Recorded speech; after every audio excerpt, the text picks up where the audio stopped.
Ciao, I'm Enzo. I'm Celia. This is Piazza Talk, our channel about our life in Lucca and in the Tuscan hills. Please hit the subscribe button. Grazie.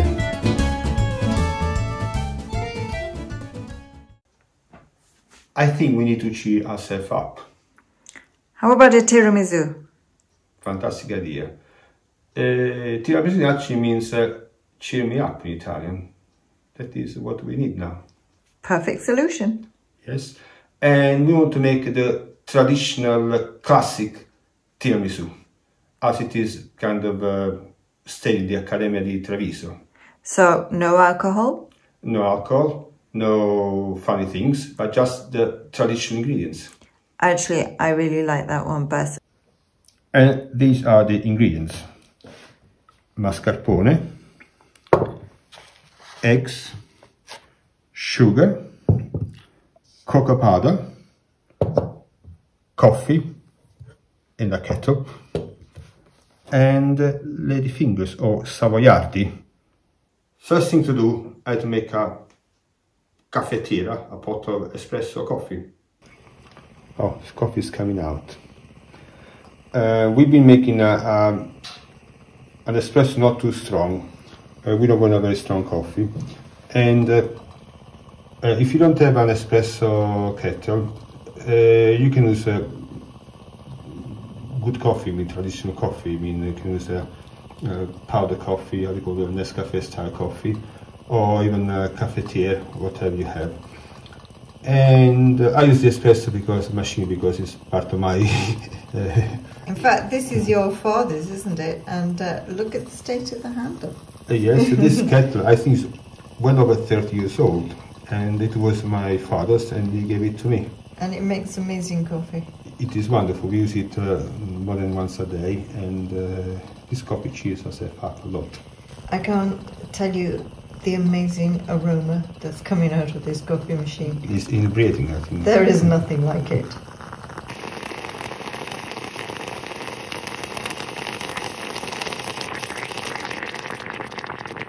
Here we are, it's ready. I've got to pour the coffee in a cup.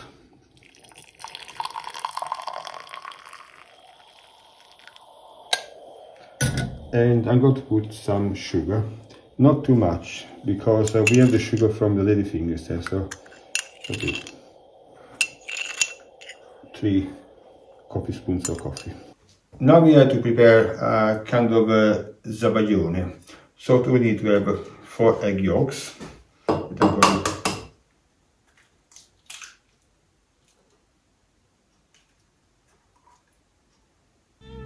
One.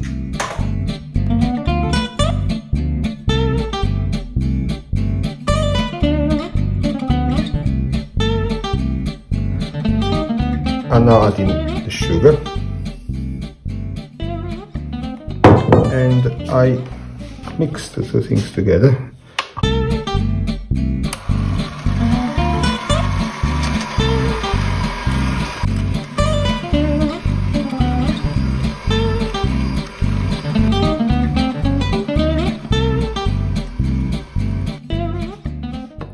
Now I'm going to add the mascarpone.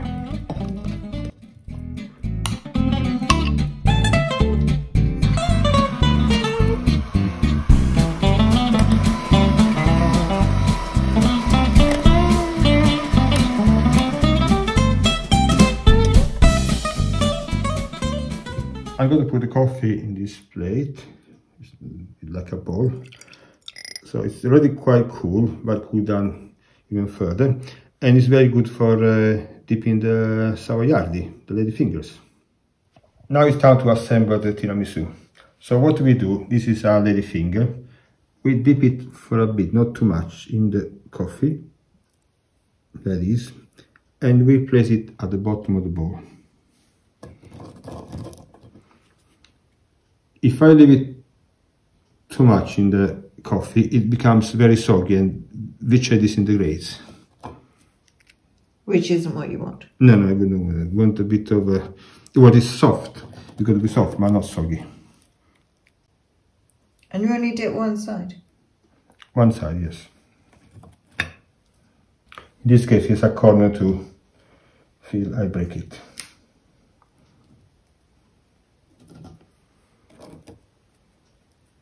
You can really do this in any kind of bowl you have, or even without a bowl if you're on a tray. Brave. You just make a kind of how would you call it? A kind of pile. Second stage. Yeah. Second stage we put the crema.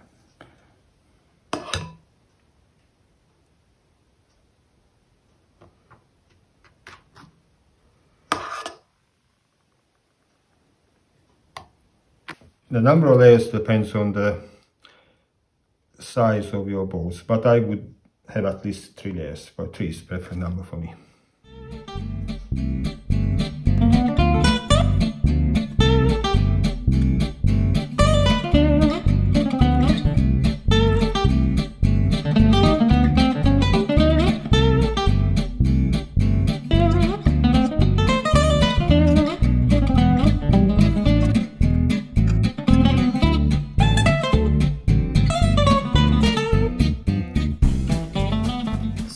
When was this dish actually invented? Where does it come from?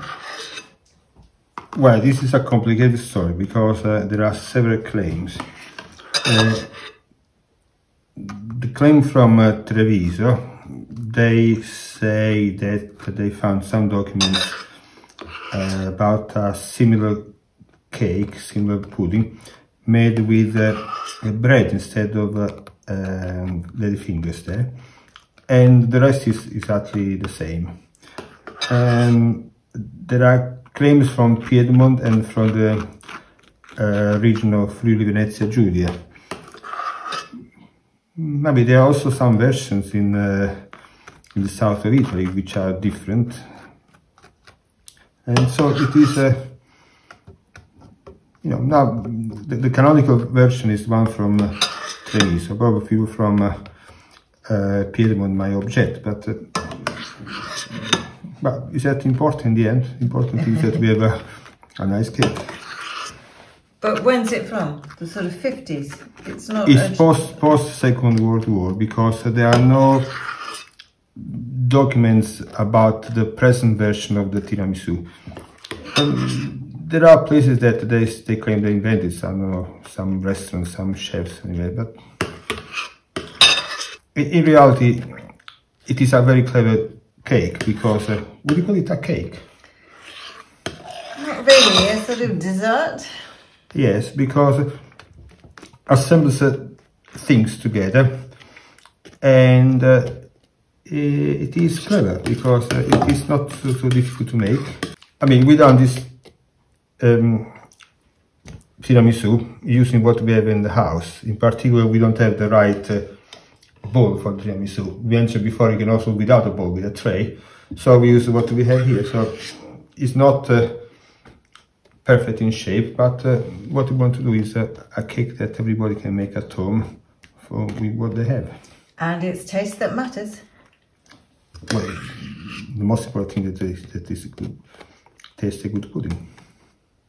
Okay, I can see that it's already getting a bit softer now.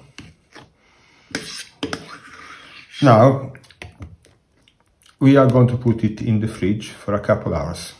Can I lick the spoon?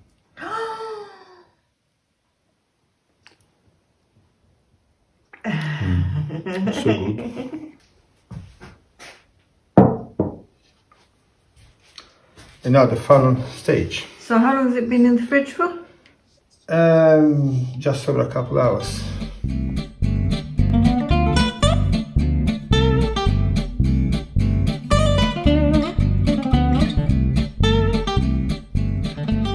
What do you think? You think we done it? Looks good to me. Can we try it now? Absolutely. Well, let's be cheered up now, shall we? Yes. After all the work. It's really nice. It makes me happy. Yes, it's not actually very sweet, super sweet. It's sweet enough to be pleasant. I think we need a little pick-me-up before we start editing. What do you think? Pick me up, cheer me up, pull me up. How do you translate tiramisu? I think from the point of view, shall we say, psychologically, it's cheer me up. Cheer me up. Which is pick me up. Okay. Also, isn't it? Did you spend your night having this philosophical consideration about the tiramisu?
The recipe is in the description box below. Thank you for watching. If you enjoyed the video, please subscribe and hit the notification bell.